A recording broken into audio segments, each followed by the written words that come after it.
I do got to give a shout out to my money, though. She made me aware of this It's a Wonderful Life drama. Have you heard about this? Have you seen this? That people are, for some reason, just realizing that it's a good movie?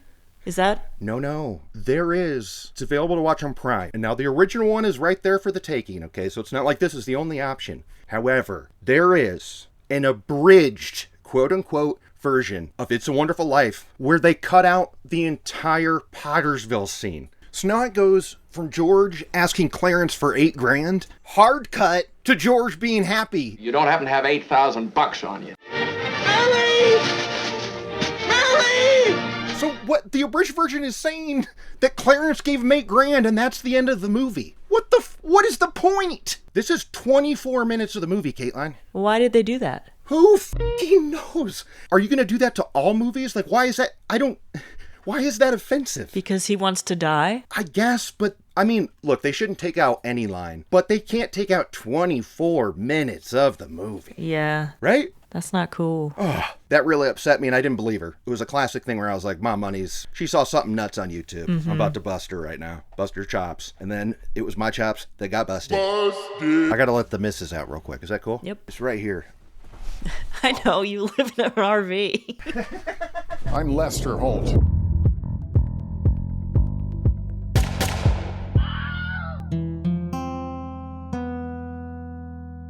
Howdy, Holdheads. Kurt Money here, alongside my co-host, Kateline. and we are here to discuss yet another From the Vault.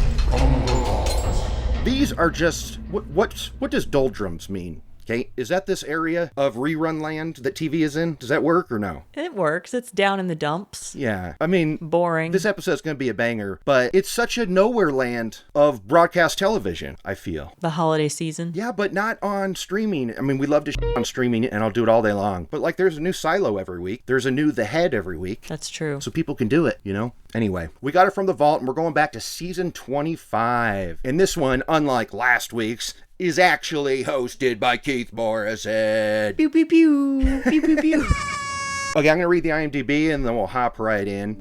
After a young woman, Tara Ord, is found murdered, her case eventually goes cold. Will her mother's search for answers bring justice? Kateline, what'd you think of this episode? This was frustrating. Okay, explain. It seemed like they knew, or at least they were on the right path of who did the crime, but for reasons unknown, they just didn't really pursue it. But I could kind of see where they were trying to make this an episode because they didn't say the dude's name when they first talk about him and stuff. Right. And he said she was perfectly fine when he left the house early that afternoon. Like, so this was a shorty to begin with, and I feel like that's all they had for this baby. And actually, I still think it's worth talking about because it's hosted by KM, but I feel like he's channeling a little Murph dog in this episode. He is. Right? I texted you that Keith had some weird blunders in this app. Very unlike him. And energy things and things that he kept talking about. So that's like 1, 2, 3, 4. Oh, we'll get to it. But I was loving it. It was great to have KM back in our life, but I was like, maybe we just got Murph Dog on the mind, you know? After the highs of last week, finding out that he's still kicking. He thanked Keith for releasing his endorphins, and I'm like, Murph Dog's back, baby. What a weird thing to say. We just love him. We friggin' love him. It's nice to have a buddy. All right, so our story begins in Punta Gorda, Florida, but Keith calls it Punta Gorda. They were new to Punta Gorda. What do you think? He does call it Punta. It is Punta. Definitely Punta. And at first I thought, is that like a thing that maybe the locals purposely mispronounce it? You know how sometimes people in a city will just start saying it one way and then it becomes that way, even though the people who founded it and named it that pronounced it a different way. But I'm pretty sure... I could think of 4 examples in Los Angeles alone that suffer from that. There you go.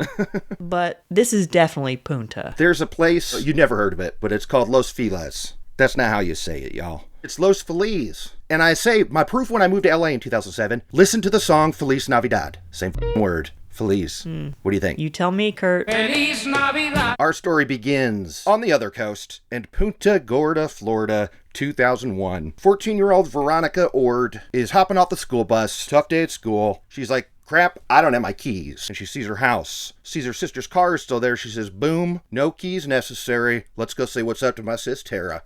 What does she find when she gets in there, Kate? She notices that the door is kind of closed, but it's not shut. It's not latched. Yeah. You can just push it open, which is concerning. But she at first thinks, okay, Tara's on her way out. She goes into the house, looks around, calls for Tara, can't find her. She's not there. She starts taking a closer look, finds that Tara's purse is there, and she's not going to go anywhere without her purse, so this is confusing. Yeah. She doesn't know what's up. Mm-mm. And let's not forget, there was one other person in the house with Veronica, and her name is Oprah Winfrey. Yes. Oprah was playing on the TV when she got home. Remember walking in and Oprah was on the TV?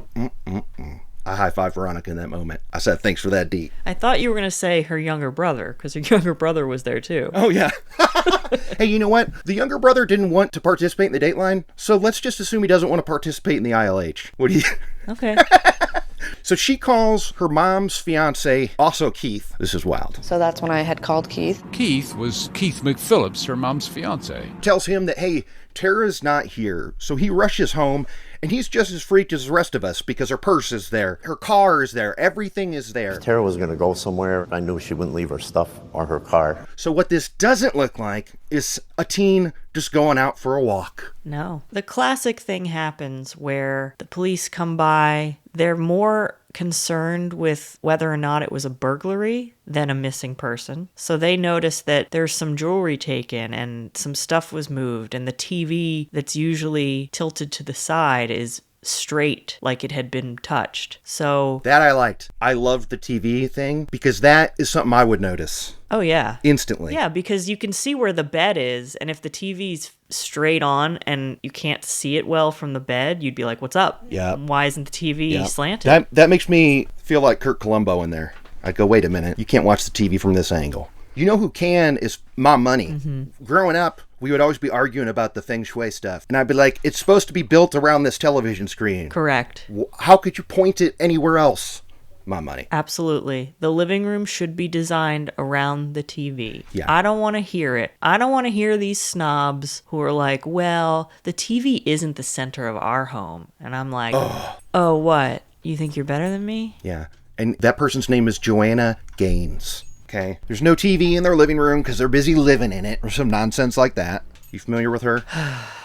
Yeah. And the Gaines family? She and Chip are single-handedly destroying the interiors of houses all across the country. Because of what? What's it called? Shiplap. Shiplap. I pity the shiplap. Okay. The cops that show up, they're more concerned with the They're more concerned that the house was robbed, not so much that the girl's missing, because of course they think that silly teen, she's out and she'll be back. Maybe she just left on her own. And the mom is not having this. So next day she calls 911 again. It was barely even the next day. She couldn't sleep all night, and she said like early in the morning she was like, this, and called them again. Yeah. And thank God, because they sent a lady detective who was like, no, this is f***ed. We need to find her. Yeah. So finally, the female officer gets the ball rolling, and she put out a bolo. Now, to our ears... Oh, my God. This had me... I almost ran out of the room. This was crazy. I was, for a moment, worried that, like, someone else had inhabited Keith's body. Yes. Somebody was wearing a Keith Morrison suit. Because if Keith Morrison knows one thing, it's what Bolo stands for. Uh-huh. But... not in this episode. The officer tried a different tactic. We'll put a bolo out. Bolo? Yes, Yeah. be on the lookout. He reacts as if he's never heard the word in his life. Bolo? Bolo? Bolo? Yeah. What's up? And I don't know if he was just pretending to not know it so that he could use her explanation instead of doing a VO later. Okay. Because even if he knows what Bolo is, typically he's going to be like, he's going to do a pickup later of be on the lookout. A pickup, or he would say it right back to him. I can't think of a good example, but I feel like other things like this, he would say instantly right back to him, like, I'll be on the lookout. Right. No, you're right. He's definitely done that too. This was crazy. So when you asked me if this episode was a bummer, or if it was too weak to cover. Was too weak to cover. I said no, and I was thinking because of this Bolo moment. The Bolo moment and something later. It felt like he was trying to make content because it was a light story or something. So he was like, Bolo? Wait a minute. This is a good cliffhanger before a commercial. Bolo? Yes. Yeah. But anyway, they put out a Bolo and they don't find anything. They get like the town gets involved. Oh, and friends and family came over to the house to like console Sharon and Keith and the kids. And they're like, yo, what is this? And they dig up earrings that are like embedded in the carpet that Tara was wearing. They basically found that this living room or the bedroom or whichever was the crime scene, that a struggle had taken place, that her earrings, her jewelry had been mashed into the carpet. And then they found her bow from her ribbon, like her hair ribbon, out in the yard. Yeah. And they noticed that one of the flower pots had been smashed and there were tire tracks leading away from it. And the cops didn't find any of that. And in 2008, they do like a Crime Stoppers video. And now I love that Sharon's out there pressing the flesh, keeping the name alive. I think she played this interview wrong, Kate. What do you think? Well, this interview seemed like it was very low quality. Yeah. It didn't seem very professional. Like maybe it was just for the Crime Stoppers website, perhaps? Was that what it was? No, I'm asking. 2008 could have been. Maybe. I don't know. But her attitude, though, I mean, look, I'd probably be right there with her, but she's aggressive with the killers. She's like, you think you can run, but you can't hide, and we're going to catch you. I want to know how they wake up in the morning. Something for a minute that you got away with this. Right? And she's like, all I want to know is how you can wake up in the morning and be a human when you did this. I'm like, I don't know. This ain't helping, Sharon. Right? I guess. But what would you have said? I don't know. I mean, genuinely, you can't say anything because, if anything, the killer's going to get off on you being bummed and stuff. If he even saw it. Yeah, that's another good point. We know that on the day that Tara went missing, their landlord had sent over some water heater fixer. I guess the water heater was on the fritz. And septic tank, okay, and sent some workers over to the house. So right there it's like, okay, let's go talk to them. And they did, and they say like, no, she was there when we left and it was all good. But they looked into those guys and they all had shady records. And then I'm not sure if it was just the guy. Did we know that there were two people there upon the first investigation? That might not have come up till later when Pee-wee starts running his mouth. Maybe not, but it was like 2 weeks later that their friend Pee-wee tried to pawn Tara's jewelry. Yeah, okay. Now, future Kurt, feel free to hop in here. No. But I rewound this because I was baffled by this. If I'm not mistaken, Pee-wee St. John brought that jewelry to his parole officer. Glenn St. John, who went by Pee-wee, took a couple pieces of jewelry to his probation officer. And like straight up narked then and there on getting it from a guy that said it was the dead girl's jewelry. Mm-hmm. Right? And the guy was the septic tank repair guy. Yeah, Philip Barr is his name. Phil Barr? So, case closed. There you go. Yeah, and they kept going back to it like, but Philip Barr said he didn't do it. And Pee-wee was unreliable. They kept saying unreliable witnesses. And I'm thinking, just because he's, a drug addict or whatever, doesn't mean he is going to randomly, out of thin air, name their one suspect. Yeah. That's too big of a coincidence. Yeah, they were acting like the word of Philip Barr was like the law. They were like, Philip Barr said that he left and she was fine, so we buy it. Right. I mean, perhaps there is a dingus in here somewhere, because I'm going to tell you right now, Holtheads, that sounds like all the information we need to solve this puppy within the calendar year. It takes 11 years. This thing goes proper cold. And it's like, with all of this information? It was never cold. Right. They just didn't do it. There's a reason why the dinguses aren't in the app. Yeah. Because they messed up the investigation and a new team was brought in years later, and those are the people we meet. Yeah. God, I feel like it's been at least 3 times in our show's history where there's a heartwarming story about old detectives that get together to solve an old crime, and all they do is do the proper police work that should have happened at the original investigation. Yeah, they just looked back through their notes, and there it is. Oh, this part's dope, though. Sharon, the mom, could feel the case like falling out of the news and stuff, and she didn't like what the cops were doing with it, aka not enough. So what does she do to keep the ball rolling? This is all-star material right here. I don't know. What did she do? She hires a civic attorney to help find Tara. Now, Keith is just as flabbergasted by this because he's like, you could have told her no. If you met Sharon, you wouldn't tell her no. This move of hiring a lawyer to be like your spokesperson for finding your missing daughter, this is a good move, I feel. We've never seen this before. It's going to hound the police in a way where you don't have to do it personally. And someone who has connections, I guess, can open doors that you wouldn't be able to just as a bystander. Yeah. I mean, the lawyer also knows the language of the law that the cops will use to tell the victim's family members to shut up and keep walking. Like a lawyer can be there and go, no, like do this thing or do this thing. And I don't remember somebody ever doing this, and I thought it was a pretty sweet move. But in the meantime, they had people out looking for her, and about 9 months later, right, they did find Tara's body in the woods. Yeah, July of 2002, they find her body, and she is just bones. Not a girl. Bones. They find her belly button ring, and then Keith says a word of something else they found that we gotta replace when we're talking victims. Do you know what word that is? No. Panties! Oh yeah, he did say panties. Panties! And the remnants of only one piece of clothing that belonged to her. A pair of panties. Can we just say underwear or something when we're talking about, like, dead people? Just say underwear. Yeah. When you're talking Why about do you have to specify? Any kind of lingerie, just say underwear. Yeah. Oh, hearing him say panties, this is Yeah, I did not like it. And no. Did they? I feel like I only heard one person say that someone overheard people talking that there was sexual assault. Do we know for sure that happened or no? Was it just a murder? Well, I don't think they're able to tell because it's just bones. They couldn't even really tell her manner of death. They guessed that because there were cracked ribs, that blunt force trauma could have been what caused it. But they were missing a couple key bones, like the one in the neck that could show if there was strangulation. Hyoid. That wasn't there. Yep.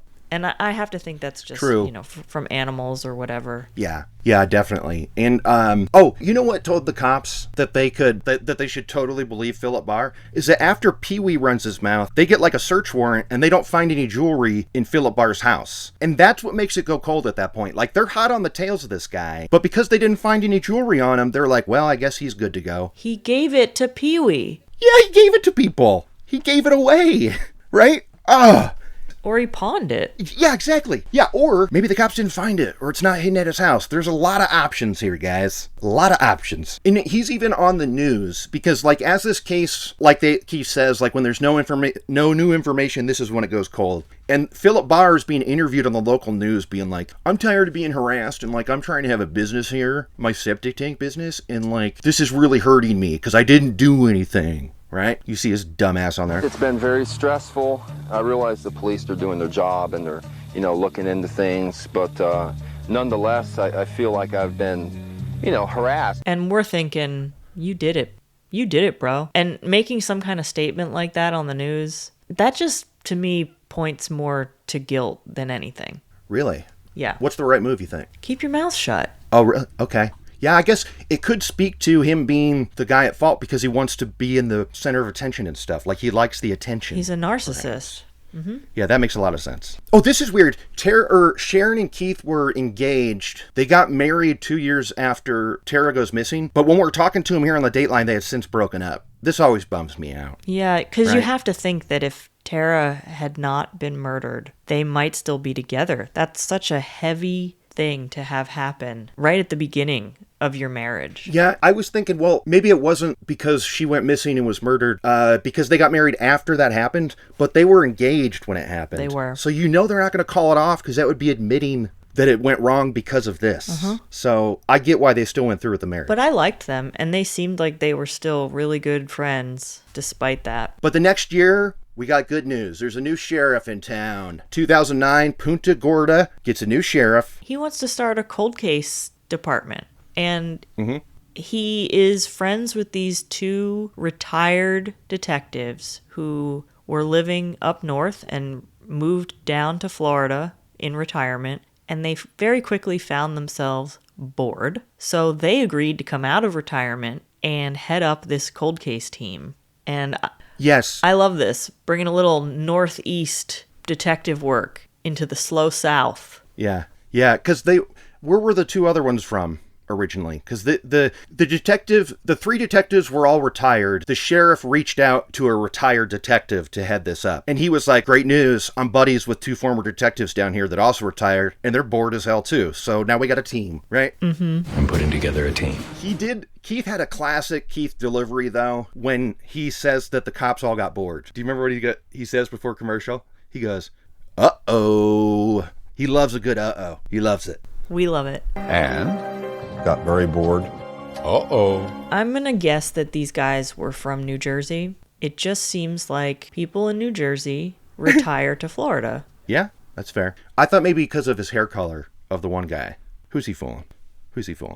Oh, is he dyeing it? Right? Oh, yeah. Shoe polish? It's like orange or something. Oh, orange. Okay. But I like these guys. I'm roasting them. But I like these dudes because they get together. They get all the info. And this is when they review the case and find out the that they need to know. Because one of them finds a Walmart receipt that right then and there disproves Philip Barr's alibi.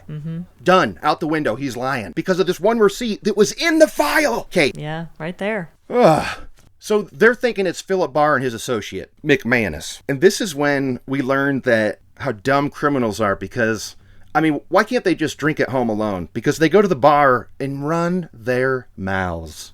Again, these guys. The narcissism. They think yeah. they are hot shit, that they're going to get away with it, and they want to brag about it. Yeah, they're overheard by multiple people talking about a murder they committed, which is crazy to me. I just like, I don't know. I couldn't imagine talking about that in public is all. And then the detectives also find in their files that the next door neighbor had a house guest visiting the day this happened, who they never interviewed. The neighbor happened to mention that her sister-in-law had been visiting that day. And what'd she have to say? She was... Any good info in here, Kate? She was sitting on the front lawn, like 15 feet from where this all went down, saw them drive their truck, back it up to the front door, over that plant in the front yard. Yep. She couldn't see what they were putting into the bed of the truck, but they put something in there. And then they sped off. Yep. And that was 11 years ago or whatever.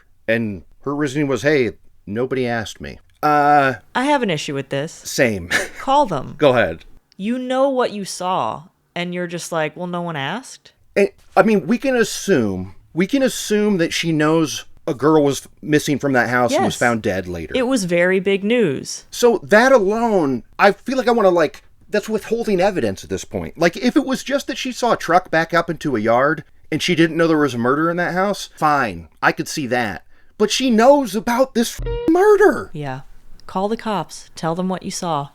They also, and she's even going detailed of they showed up yucking. The woman who'd been sitting out in the front yard told the jury how the 2 men had been laughing and joking when they arrived. And now is when we get to the next Murphdoggian moment. First we had the Bolo part with Keith. Bolo? Tell us what Keith gets up to on the front porch of this house. Keith was so excited to learn that eyewitness was sitting as close as she was. He walked the 15 paces from the door to her location. 1, 2, 3, 4, 5. He counts all the way to 10 and then stops and ballparks it. So about a 12 or so. It's like, did you just watch you count to 10, my man? He was on one. 4, 5, 6, 7, 8, 9, 10. Like maybe a dozen steps away where this truck is parked. Yes. It reminded me of Murph Dog in the alley with the camera, where it's like we've established the camera's location. Because Keith had so many follow-ups where he goes, okay, So that's close, yeah. It's very close. All right, so that means that, it's weird to think that they were about this far away from the door. That's pretty close. You have a pretty clear view. Yeah, we got that when you said there was a neighbor who had a house guest sitting out in the lawn. Just more of, I think, just trying to create content or something.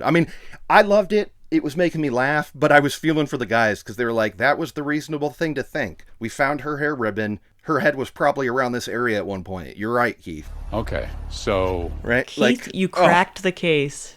Yep. Well. So they take it to the grand jury as a sniff test. Do they do this with every case? What's up with this? They do it probably once a season on Law and Order. Yeah, that's true. Because you can use the grand jury stuff in the real trial if the witness is murdered in between. I learned that straight from SVU. Oh, nice. Nice. But the grand jury is like, yeah, we would want to prosecute, so let's do it for real. So they press charges. They go out there and they arrest all three of them. But Pee-wee skirts by, and he knows it too, because he was overheard saying, hey, I just saw a body. They can't arrest you for that. And he was right. Pee-wee was right. But where did he see the body? In the woods? Did they give him her jewelry? In his trunk? Like right then and there? Yeah. Because he wasn't with them when they took her. No, but they let old Pee-wee go. But they keep McManus and they keep Phil Barr. And they found Phil Barr like at the Canadian border almost. He was like trying to run away. It's like, sorry, dude. They you bring said him out that too many times. They said he was living in northern Vermont and that they thought it was so that he could go across the border. But he had like a business up there. He was working and living there. So I'm kind of skeptical about that. If he wanted to flee, I think he would have 11 years prior. Yeah, I could see that. Do you think he was still in the septic game? Yes. Yeah, if you get into that game, you don't leave it. No, I think it's probably really good money. Yeah, well, actually, probably not according to what Phil Barr was using it for. But let's get to that because that's revealed in the trial. They go to trial, 2 trials, and it all takes a year and a half. It's like 15 months this takes. Delays. And we have the defense attorneys on, and how'd you feel about these defense attorneys, Kate? I fucking hated them. They had nothing that they could use as a defense, but they tried saying that the prosecution had no evidence. Yeah, I swear, there are like 5 key points you have to know as a defense attorney, and you can be anyone's defense attorney. And he presents it like it's the most absurd thing. He's like, I've never met a CI who just wanted to help out because he's a good guy. I've never met somebody like that. And the way he's like laughing it off, I just wanted to... I've never met a confidential informant that's going to inform just because he wants to be a nice guy or a good citizen. All of these people who, you said several people overheard them bragging about it at various places, in prison, in a bar, wherever. Yeah. And he tried to discredit all of them because people don't want to help. And he says, he presents this as a theory. What if the witness just so badly wanted to make sure the bad guy went away that she misremembered it over these years? What? She had no connection to this. She literally didn't want to be involved. She kept it to herself for a decade. Yeah. This guy sucked. And the other guy, McManus, the other lawyer is like, well, here's the thing. McManus is known as a real jokester. Okay? So you never know when he's being serious or not because he's so sarcastic. And Keith jumps on this because it's complete BS. The defense attorney doubles down. It's like, no, even in court, he's like joking around and stuff. So that sounds like reasonable doubt, y'all. Yeah, because he's a psycho.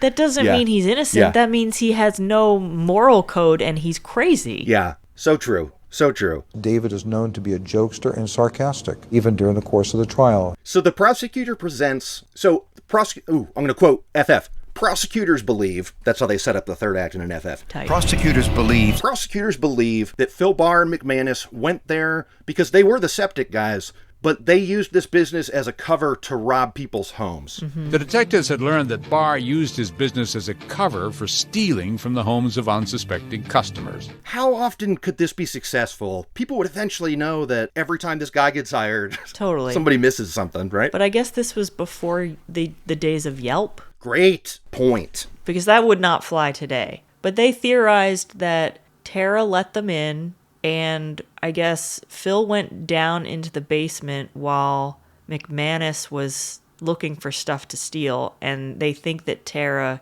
caught him and confronted him. Yeah.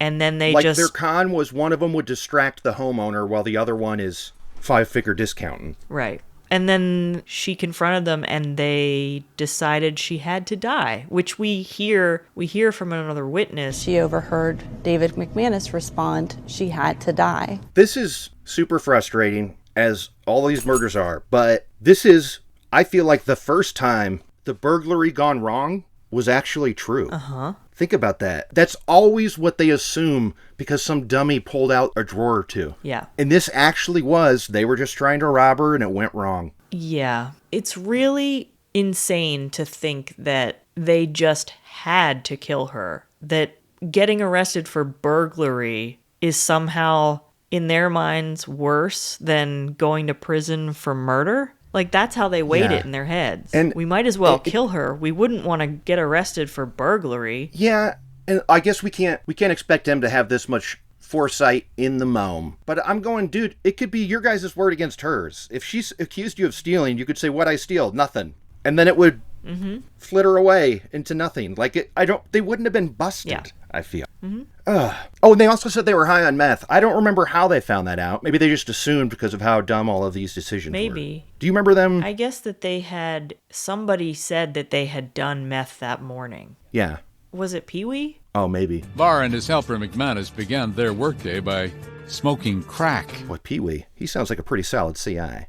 Yeah. I mean, the defense attorney's slagging him off, but I'm pro Pee-wee right now. Okay. Yeah, I'm pro. Well, look, here's the problem. I'm very pro the name Pee-wee St. John. It's I love that name. Okay. It's a good name. That's good I love stuff. whenever someone has a Saint something as a last name.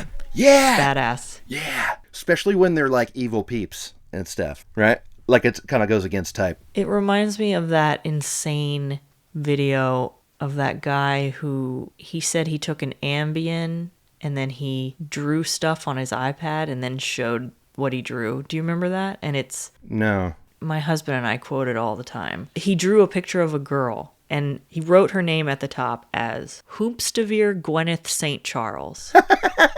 Hoopstavir? Hoopstavir. Like Hoopst is this. Wow. Hoopstavir Gwyneth St. Charles. And so that's the perfect name. And I think we should find that video and put that reference in here. All right. Well, I'm in. You got to find that video, though. I will. All right, sweet. I was crying watching this video. Hoomstavir Gwyneth St. Charles. A real girl? Sometimes. 2025. All right, so these dudes, the trials took 15 months. It only took 90 minutes for them to come back with a verdict. They're both hella guilty. What'd they get, like 20 to life or something? I forget what the sentence was. Something like that. Both men were sentenced to life in prison without parole. Do you think their defense attorneys have ever won a case? Not if they're using the same methodology as they used in this case, because they didn't prove anything. Yeah. Yeah. All right, well, I guess does that bring us to our list? I think so. Hit me. Kate's unnamed list. We have a Florida connection. Big time. Punta Gorda, Florida. And that's it. It's even the town is very Florida, too. If you said Punta Gorda, there's one state that's in. Yes. If it's in the U.S., that's in one state and one state only. And I knew immediately from the very first shot, just, again, that foliage, dead giveaway. Yeah, we're in Florida. All right, well, that's good stuff. On to Kurt's Kick-Ass List. Kick-Ass List. Now, Oprah. Boom. That's a movie or TV mention. Oprah was on the TV. Count it. Now, to the untrained ear, someone might say signs of a struggle got said. There was evidence of a violent struggle. But it did not, Kateline. Okay. He said, there was evidence of a possible struggle. Doesn't count. Nope. Out of here. Doesn't count. I wouldn't say that's a sign of a struggle. But that's it. I got the one movie thing. Let me make sure that's all I got. I would encourage the Holt heads to check out our Patreon at Aisle H, as in an aisle labeled H. You wanted to say something about this, didn't you? Yeah. Didn't you want to just so everybody knows, we're not saying I like the letter LH. We're saying aisle like the aisle of a movie theater. The aisle of a video store. Yeah, more like that one. Yeah. Aisle H. I mean, it's pretty sweet. I think it sounds kind of cool. But I think you said if you look up on Patreon the acronym ILH and I'm Lester Holt, it comes up anyway. I'm Lester Holt comes up. I don't know if you search the letters I and L and H. But you could search I'm Lester Holt and ILH, and that's us. And we're going to be talking about a Star Trek soon, but first we got to get some real murder in. So come check us out for that. And I don't know, you think we'll have a new one next week? I don't think so. I think it's going to be another repeat next week. Because it's the week of the first week of the year. Yeah, it's hard to say. You never know with them. That's true. So maybe we will, maybe we won't. It feels like Andrea could just be like, boom, here's an episode, just randomly. Yeah, just drop it like it's nothing. It's always Andrea coming in hot with some random episode. Yeah. Maybe that's because she lives in New York and stuff. She's close to the production. She pops in. What do you think? Yeah. That's why J-Mank's only involved when he has to be, because he's out there on the West Coast living it up, right? And Keith is too, right? Yes. Keith and Andrea are from Canada, but I believe Keith lives in Los Angeles. Okay, all right. No, he does, because when Matthew Perry died, he rolled up that night to his house. And on that note, I'm Kurt Money. I'm Kateline. I'm Lester Holt. For all of us, I'm Lester Holt. Good night. Bolo?